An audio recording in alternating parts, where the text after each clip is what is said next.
I paid a total of £76, which converts to $93 for a faulty Nintendo Switch that's come from Belfast. The listing states, "This is my son's faulty Switch. It stopped charging and now it won't switch back on. I've tried a new charger, however it's dead. It's a few years old, can't test the Joy-Cons, believe they do work, however all being sold as faulty because they can't test." Let's see what's going on with it. Blue matte pat is coming into play today. I haven't got my gloves because they're in the wash, so I need this Switch to be clean. I'm also sunburnt, so I pass the parcel.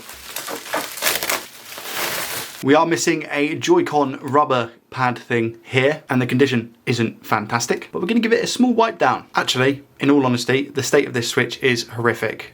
I've just cleaned it up a little bit. The grill is completely gone. The back is literally coming off just with a little bit of a pry. We're missing a screw up top, and we're also missing 2 screws down the bottom. So somebody's been in this device. Despite this eBay seller just saying that it's my kid's console. I very much doubt your kid has gone into the console. I could be wrong. I'm not looking forward to this one. First things first, as is always the case, we're gonna check for power. There is no power. Do we have a game? No, we have no game. What about an SD card? No. I'm going to see if I get any charge from this Nintendo Switch. This thing here is called an ammeter. It plugs into the end of a USB-C cable. This is the official Nintendo charger. So I'm going to plug this in and it's going to tell us if this thing is drawing any power. So if I put that in, we do get a light up. It says 0.09 amps. It's crawling up to 0.16 amps. That's actually not too bad. We get nothing on the screen, nothing on the display. Let's turn it over and see what happens. 0.16 amps as well. So we get the exact same whether it's at the front or the back. That's kind of good. Tells me it's not a charging port issue. My newbie Joey Does Tech guess would probably be an M92 T36 chip, or maybe something's wrong with the BQ. We'll see. Either way, we need to take this apart. So let me do that now. Side note, we also have no screw here.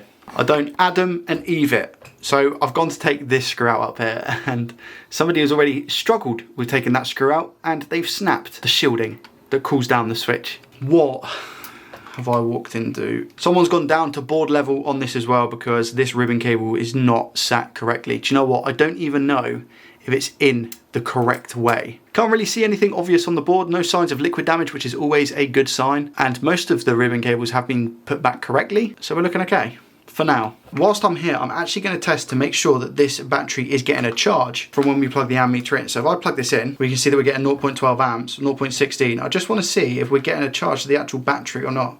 So theoretically, this should go up. So we have 2.77. Yeah, so there is a charge going to the battery, and 2.8 volts is very low. I definitely don't think it's enough to power the Nintendo Switch on. It's a 3.7 volt battery, and I think it goes up to around about 4.1, 4.2 volts at full capacity. I'm gonna take a battery that I have, and I'm gonna plug this in. And to show you how much I have on this battery, I've got 3.822 volts, which is more than enough to turn the Switch on. So I'm gonna test that first off. Now we've got 0.47 amps. Hold on. Nothing on the screen though. 0.47 amps, nothing on the screen. Taking out this battery now, plugging in this one that is fully charged. We're going to try and turn it on now. No, we still get nothing. It would be interesting to see if we get any drainage on the battery now that I've just turned it on. So is the battery running down?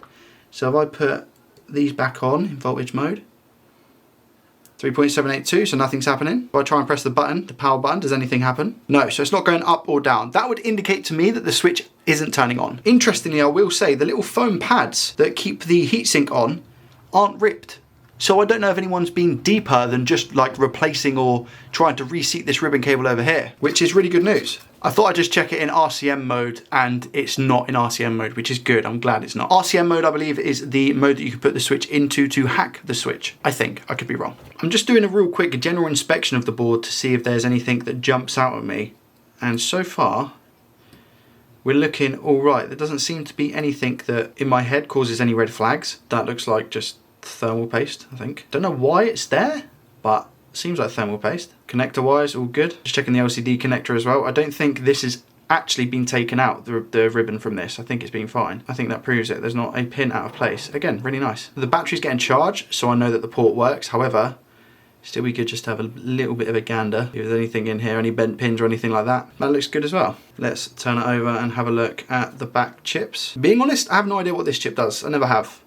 Hello, okay. Hello P13, my old friend. I've seen this a couple of times on Nintendo Switches. I'll have to test this filter as well and make sure that it's not blown, but that is not looking healthy. Let's get P13 USB off of the board. 460 degrees Celsius with an airflow speed of 99%. We're gonna apply flux for this extraction because I wanna be as gentle as possible. Let's get this off.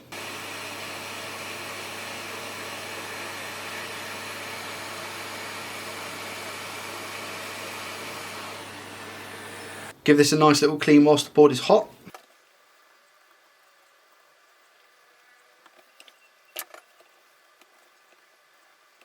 We're going to check for continuity actually on this little filter here, and we get nothing. What about this side? Still nothing.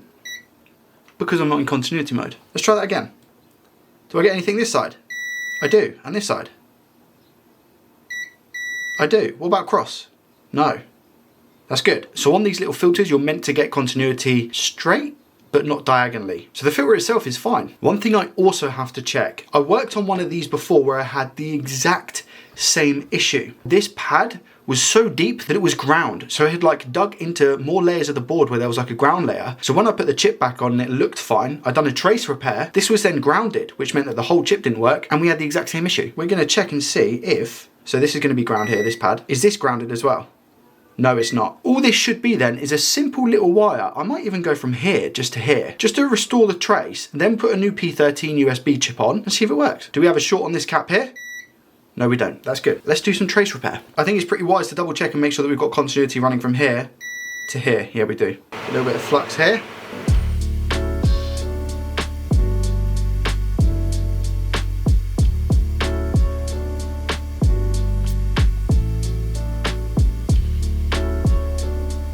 Sorry for the shakiness, I needed my fan on. And we're just gonna check and make sure we get continuity. We do, that's good. It's not good, look how wiggly this is. Okay, I'm gonna put a bit more solder on because that's really wiggly. And hopefully we don't lose it. And it's gone. Here for plan B. I think that's actually gonna be a better position for me to put it in. There we go, practice makes better. Not practice makes perfect, practice makes better. Make sure we have continuity. We do, and to the other side? We do, that's good. Now I'm gonna get some solder mask. I'm just gonna flatten this wire as much as possible and I'm just gonna put it all along this wire and make it nice and tidy. Put some on that cap as well and make sure that it's not touching. There we go, that's okay. Not that tidy in the end, but suffice. This is how we're looking now, pretty solid. I've just used a UV pen to cure it, and as you can see, we are good to go. I'm now gonna take a P13 chip, a brand new one. As you can see, the little arrow is here, and there is a dot on the P13 chip, which is here, on this lower left-hand side. So this is the orientation that we're gonna be putting the chip. I'm gonna keep the solder that's there on the board already, 450 degrees Celsius at 50% airflow. Little bit of fluxation to the nation. Extractor fan on, and here we go. Making the board nice and warm first. There it goes. Put the chip on. Heat off for a sec. Get it in place. As much as you can.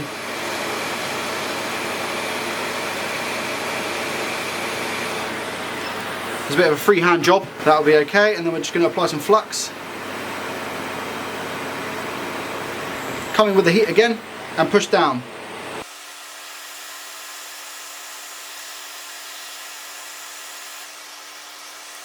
It's a little bit out.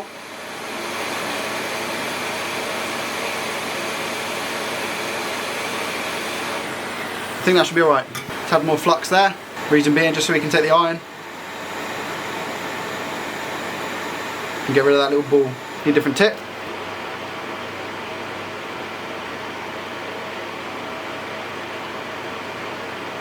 There we go.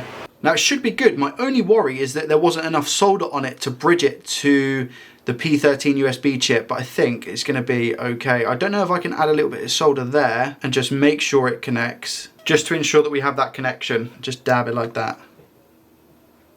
I think that's good. Finally, isopropyl alcohol and a cotton swab to tidy up as much as possible. Let's make sure I don't have a short on this cap here. That's good. And then we have the final result. Let's see if this works. Okay, moment of truth. We have the charger. I'm gonna plug it in now. Hopefully nothing blows up. We're looking to see a battery symbol here. Let's go. Come on, 0.16. Let's go. Lovely. Things you love to see. That's what I'm talking about. I have power to the switch, which is awesome. However, we have parental controls. I'm trying to deal with that. I've contacted the eBay seller as my other methods of disabling the parental controls haven't worked. The stick drift on this controller here is nuts. Look. Where's it going? Put it back to the middle. And it's off on one. I've just recalibrated this one and it now seems to be fine. This one, however, is not. That's now fixed. So much better. There it is. Look at that.